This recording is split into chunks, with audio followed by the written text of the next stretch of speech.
Sarah Mitchell wiped the sweat from her brow as she drove down the dusty back roads of rural Montana. The July heat was unforgiving, waves of it rising from the asphalt as her old pickup truck rumbled along. She'd moved from Seattle to her late grandmother's cabin near Bozeman 6 months ago, seeking solace after her divorce and a career burnout at the veterinary clinic where she'd worked for 8 years. The transition from city to country life had been difficult, but her golden retriever, Rusty, had made it bearable. At 7 years old, the gentle dog had been her constant companion through the darkest days. "Just you and me against the world, huh, buddy?" Sarah glanced at Rusty, who sat in the passenger seat with his head out the window, tongue lolling happily in the breeze. As she rounded a bend, Sarah spotted something small and tawny by the roadside. She slowed the truck, squinting. Through the afternoon glare, it looked like a kitten, barely moving in the ditch. "Hold on, Rusty." She pulled over, heart racing with concern. The tiny creature was alone, seemingly abandoned. Its fur was a golden brown with dark spots, and it couldn't have been more than a few weeks old. Eyes still blue and barely open, it mewed pathetically as Sarah approached.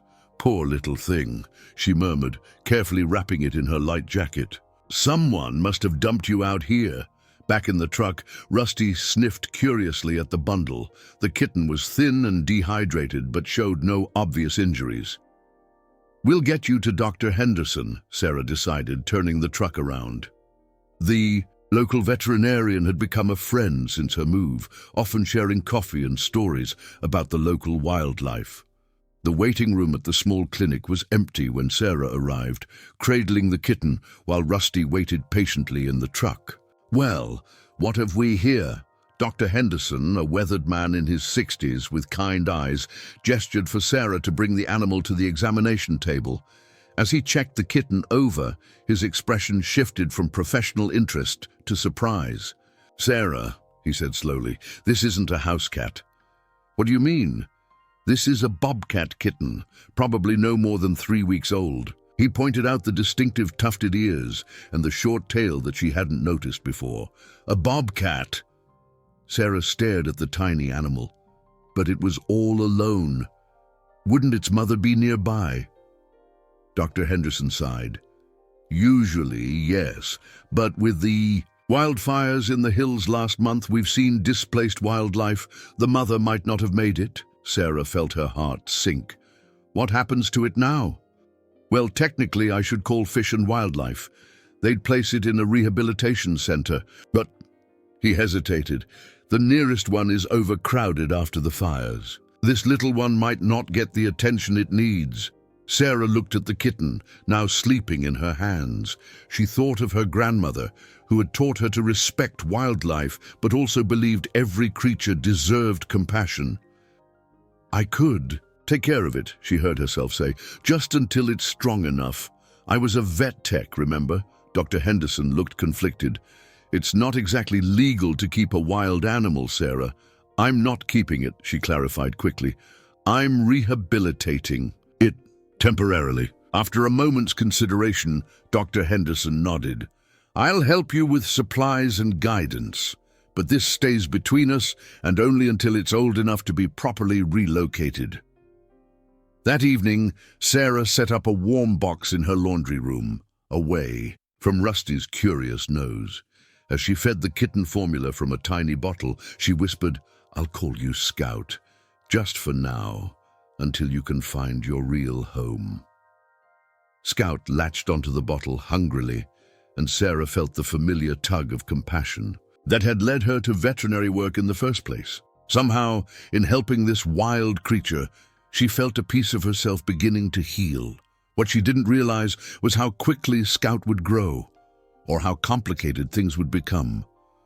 3 months passed in a blur of feeding schedules, weight, checks, and increasingly challenging attempts to keep Scout contained. What had started as a tiny, helpless kitten was now a sturdy young bobcat with boundless energy and growing independence. Sarah had converted her screened porch into a makeshift enclosure, complete with branches for climbing and hiding spots that mimicked a natural environment. She'd been diligent about limiting human contact, following all of Dr. Henderson's advice about keeping Scout wild. But there was one variable she couldn't control. Rusty, the golden retriever, had been fascinated by Scout from day one. Despite Sarah's efforts to keep them separated, Rusty would lie for hours outside the laundry room door in those early weeks, his tail thumping whenever he heard the Bobcat stir. "This isn't a playdate situation, buddy," Sarah had explained countless times. "Scout needs to stay wild." On a crisp October morning, Sarah was sorting through her grandmother's old photographs when she heard an unusual sound from the porch. It was a cross between a chirp and a purr, Scout's typical greeting, but it was followed by Rusty's familiar bark. She dropped the photos and raced to the porch door. What she saw made her freeze in disbelief. The screen door to Scout's enclosure was ajar. She must not have latched it properly. Inside, Rusty and Scout were engaged in what could only be described as play. The Bobcat, now the size of a large house cat with distinctive tufted ears and spotted coat, was batting at Rusty's, wagging tail while the dog playfully bowed, inviting more interaction. "Oh no," Sarah whispered, unsure how to safely separate them. But as she watched, she realized neither animal seemed aggressive. In fact, they moved with the comfortable familiarity of old friends. That night, Sarah called Dr. Henderson in a panic. "They were playing, Tom, actually playing. What do I do now? Scout's getting more domestic by the day, and I'm afraid I've failed at keeping him wild." There was a heavy pause on the line. "It's not ideal," the veterinarian admitted, "but it's not unheard of either. Animals raised together sometimes form unusual bonds, but Scout needs to be released eventually. That was always the plan. Yes, and we'll still work toward that, but we might need to adjust our timeline and approach. The longer he stays, the harder release becomes." The conversation left Sarah troubled. That night she watched Scout from the kitchen window. The young Bobcat was sitting on the porch railing, staring into the darkness of the surrounding forest. For a moment, Sarah could see the wildness still in him, the natural predator, the creature of the mountains. Then Rusty padded out onto the porch, and Scout immediately jumped down to rub against the dog's side, exactly like a house cat might.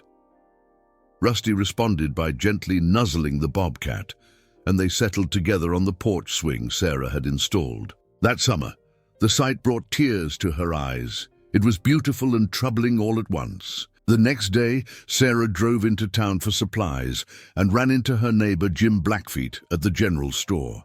Jim was a member of the Crow tribe and had grown up in the area. He'd been kind to Sarah since her arrival, often bringing fresh vegetables from his garden and sharing stories about the local landscape. "Your grandmother was a good woman," he told her once. "She respected the land and its creatures. I see that same respect in you." Today, he noticed her distracted expression as she loaded bags of dog food into her cart. "Something troubling you?" he asked. Before she could stop herself, Sarah found herself telling him about Scout and Rusty and her fears about the Bobcat's future. She half expected him to report her to the authorities, but instead, he listened thoughtfully. "Nature and domestication aren't always clear lines," he said finally. "My grandfather used to say that animals choose their own paths sometimes, just as people do." "But I feel responsible," Sarah insisted. "I interfered with Scout's natural development." Jim shrugged. "You saved a life. What happens next isn't entirely up to you." As autumn deepened into winter, Scout continued to grow. His behavior became an unusual blend of wild instincts and domesticated habits. He would disappear into the woods for hours, presumably hunting. Sarah had caught him with small prey several times. But he always returned to the cabin. And always, Rusty was there waiting, as though the two shared some secret language. One evening, as the first snow fell, Sarah watched Scout pace restlessly around the porch. The Bobcat was nearly adult-sized now. his once blue eyes turned amber, his movements powerful and graceful. He paused at the edge of the property, looking toward the mountains, and Sarah felt a pang of understanding. "You're torn between two worlds," she whispered. "I know exactly how that feels." The Montana winter arrived with a vengeance in December. Snow piled high around the cabin, and temperatures plummeted to well below freezing. Sarah stocked up on firewood and supplies, preparing for the isolation that came with rural winters. Scout had continued to grow, now unmistakably a bobcat in his prime. His routine had settled into something unexpected. He would disappear into the woods for a day or two at a time, but always return to the property, where he and Rusty maintained their unusual friendship. Dr. Henderson visited occasionally, marveling at the situation. "I've never seen anything quite like it," he admitted, watching Scout and Rusty share space on the porch. "He's essentially living as a wild bobcat, but choosing to maintain contact with you and Rusty. It's fascinating from a behavioral standpoint." "But is it right?" Sarah pressed. "Should I be doing more to discourage him from coming back?" Dr. Henderson considered this. At this point, Scout is making his own choices. He has the skills to survive in the wild. I've seen evidence of his hunting, but he's choosing to keep this connection. This conversation was interrupted by a knock at the door. Sarah opened it to find Jim Blackfeet stamping snow from his boots. "Thought I'd check on you," he said. "Storm's coming in tonight, might lose power." As he stepped inside, his eyes went immediately to Scout, who was perched on the back of a chair, watching the visitor with alert interest. "So this is the famous Bobcat," Jim said, keeping a respectful distance. "This is Scout," Sarah confirmed, "and you've met Dr. Henderson." The three adults shared coffee while discussing the approaching storm. Through the window, they could see the sky darkening ominously. "You should both head back before it hits," Sarah suggested. "I'll be fine here with the animals." After they left, Sarah added wood to the fire and settled on the couch with a book.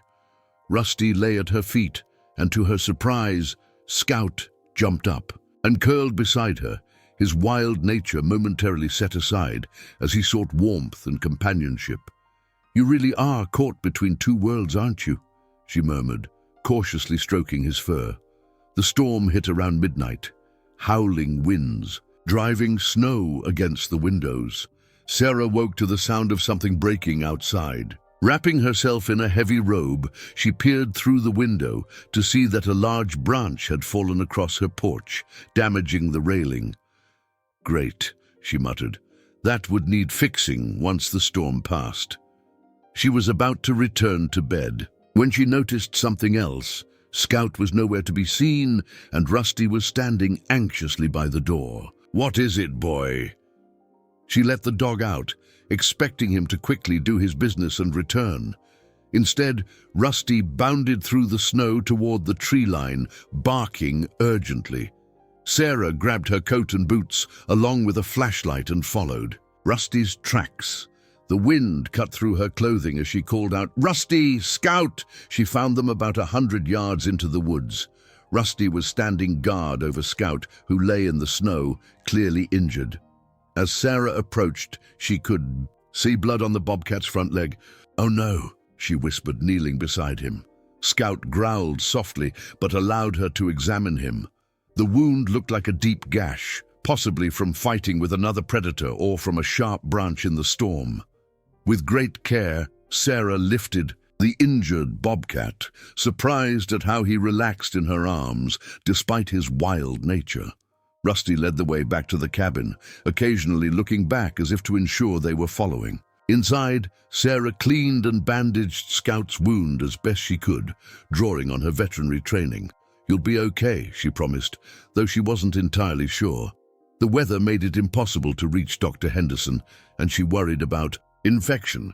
For 3 days, the storm isolated them completely. Sarah maintained a vigil over Scout, changing his bandages and administering antibiotics from her emergency kit. Rusty rarely left the bobcat's side, sometimes gently licking Scout's face or lying pressed against him for warmth. On the morning, Of the fourth day, the storm finally broke.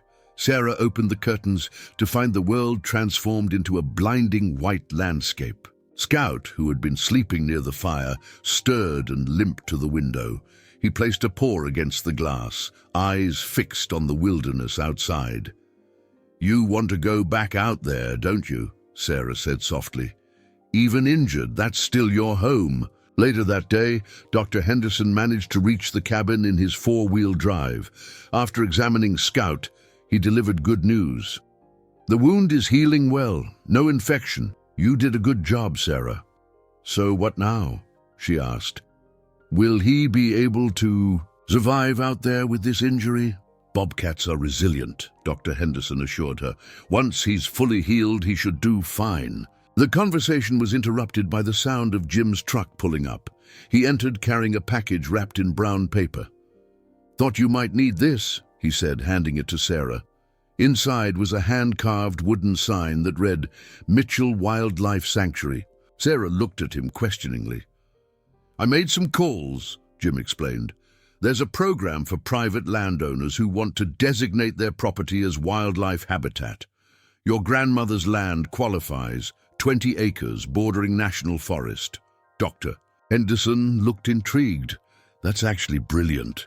It would allow Scout to come and go legally as part of a monitored wildlife program. You'd need to register officially," Jim continued, "but it would mean this land becomes a protected space for animals like Scout, wild creatures that need a buffer zone between wilderness and development." For the first time in months, Sarah felt a weight lifting. "So I wouldn't be keeping him illegally or releasing him unprepared. You'd be creating a middle ground," Jim confirmed. "A place where the wild and the domestic can coexist with appropriate boundaries."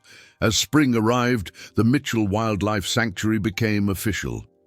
Sarah worked with local conservation groups to enhance the natural features of the property, creating better habitat for native species. She installed wildlife cameras that captured Scout's comings and goings, documenting his unique lifestyle for a study on adaptable behaviors in wildcats. One warm May evening, Sarah sat on her repaired porch with Rusty at her feet. Scout appeared at the edge of the clearing, proudly carrying a rabbit in his jaws. He deposited his catch near the steps, then climbed up to briefly rub against Rusty before returning to the woods. "Still caught between two worlds," Sarah mused, watching him disappear into the trees. "But maybe that's exactly where he belongs." She looked down at the application in her hands, an offer to join the county's wildlife management team as a rehabilitation specialist. Her experience with Scout had given her a unique perspective that the department valued. As the sun set over the mountains, Sarah felt at peace with her decisions. She'd come to Montana seeking healing and had found it in the most unexpected way, through an accidental adoption that challenged her understanding of boundaries, both wild and domestic. Scout would always be a wild animal, following his natural instincts, but he had also formed connections that enriched his life rather than diminishing his wildness. And in doing so, he had shown Sarah how to balance her own needs for independence and connection. Rusty yawned and stretched beside her, seemingly content with the arrangement they had all created together. In the distance, Sarah heard Scout's distinctive call. Not quite a meow, not quite a growl, but a sound uniquely his own. She smiled and whispered, "Safe hunting, Scout. We'll be here when you return."